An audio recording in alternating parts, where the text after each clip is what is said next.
Every time I sit down and think to myself, I should write something, the weirdest thing happens.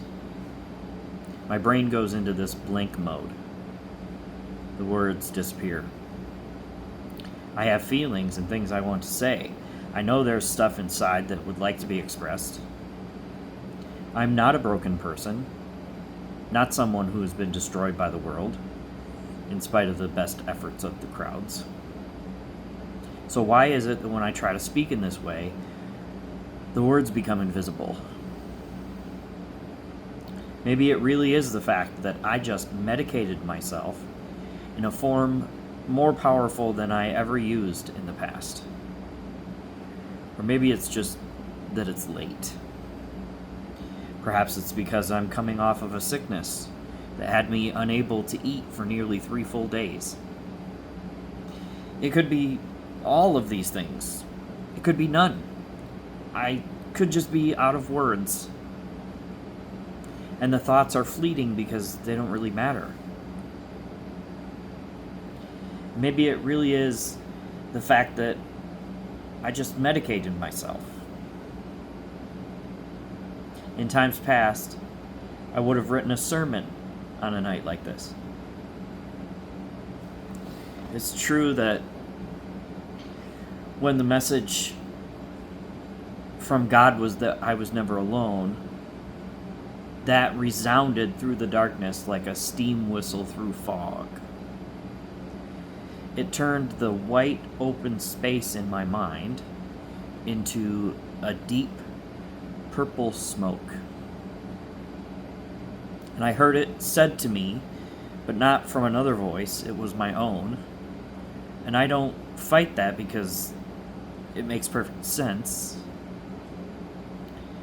If God lives in me, and if I'm made in God's incredible image, then my voice must sound like that of God. And if God is here and is with me as close as my own shadow, then God must be shaped like my skin and drawn in my outline.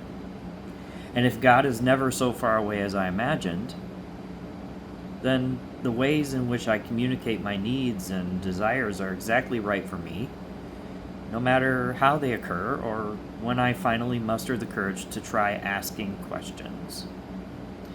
And this is the kind of sermon that feels like it ought to write itself. There I lay, face down in a bundle of towels, wet with snot and puke and spit, sprawled on my belly. I became aware of my body for a brief moment, and my gag reflex would kick in, and I would be forced to stop for a moment to breathe. And I think I said out loud, I'm letting go. I have to let go. And I began to relax. And if not for the fact that I am, admittedly, a tad incontinent, I would have pissed all over my clothes and the rug. But I was wearing a pad. And I emptied my entire bladder, laying there on the floor. And then I was gone again, off into somewhere else. And occasionally I would feel myself awaken, and saliva would pour out of my mouth onto the towels that had been placed below my head. My nose was running like a faucet. A sick and putrid feeling of the expulsion of black and green and red bile made of pain. It was not that way in real life, but inside my body, that was what was being pushed out, and it flowed like a waterfall.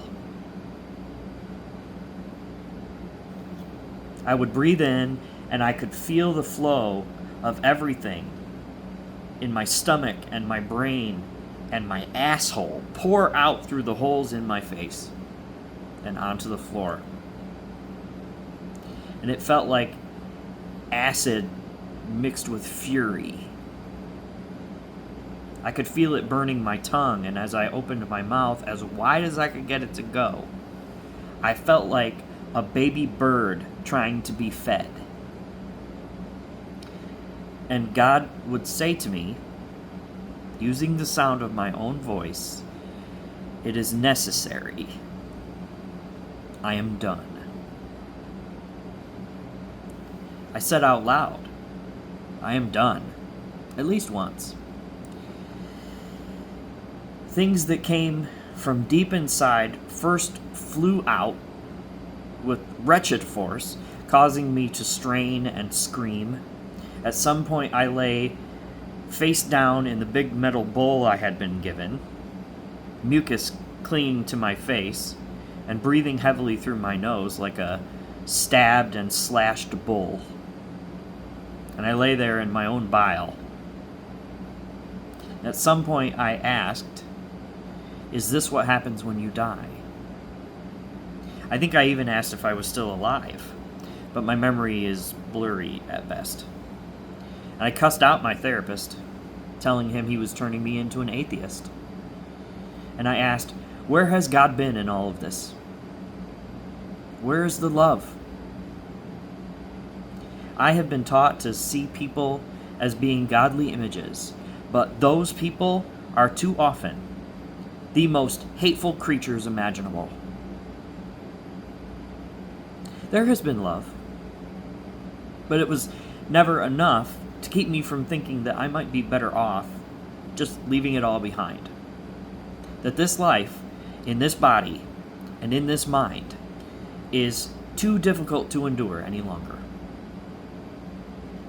Every message I ever received about myself from the world, especially today, says I'm not only unworthy of love, but that I should relinquish any love I ever accepted from the world because that is a mistake. Like Lucy telling Charlie Brown that he was never supposed to be invited to that Halloween party. That it's all a mistake, a joke, a game that people play.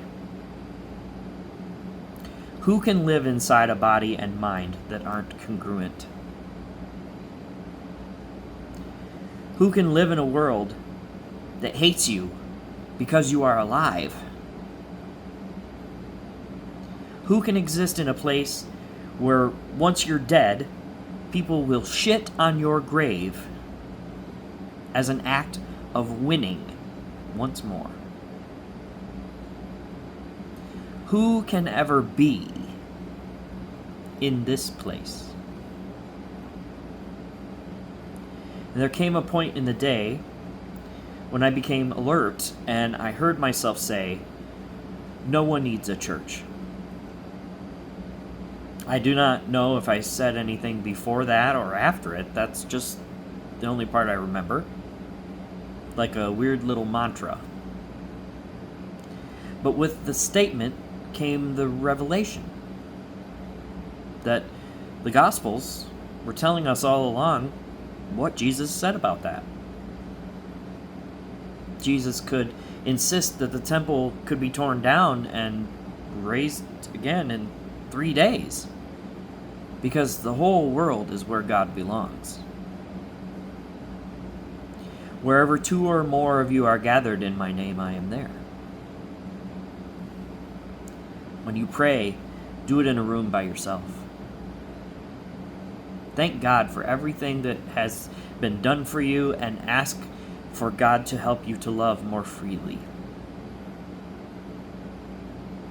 Let the person who is without sin cast the first stone against a neighbor.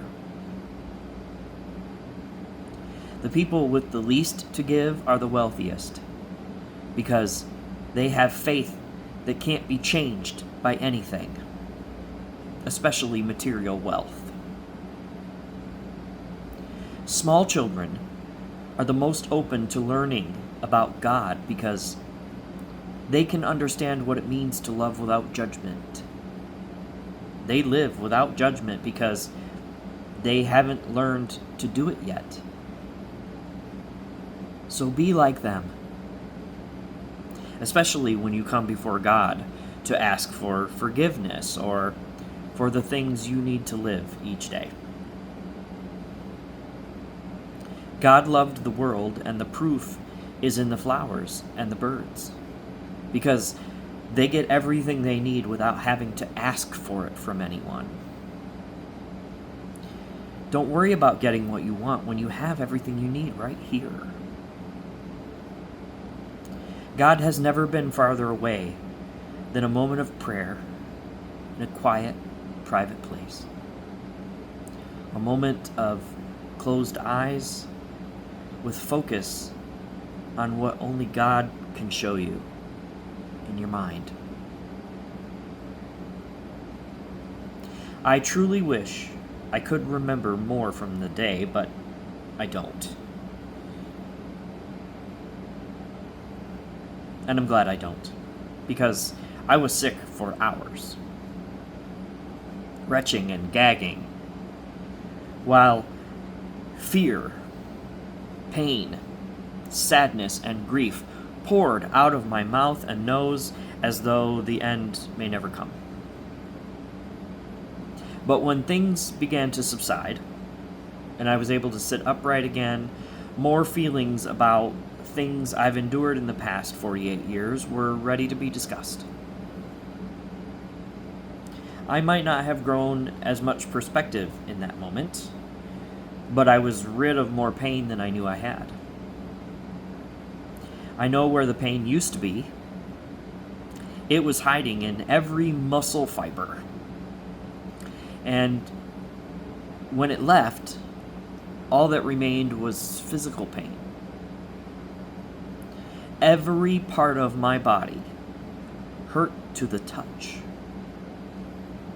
After arriving home, I took a much-needed shower, and I had no choice but to sit in just my underwear for several hours because putting clothing on my skin was intensely painful.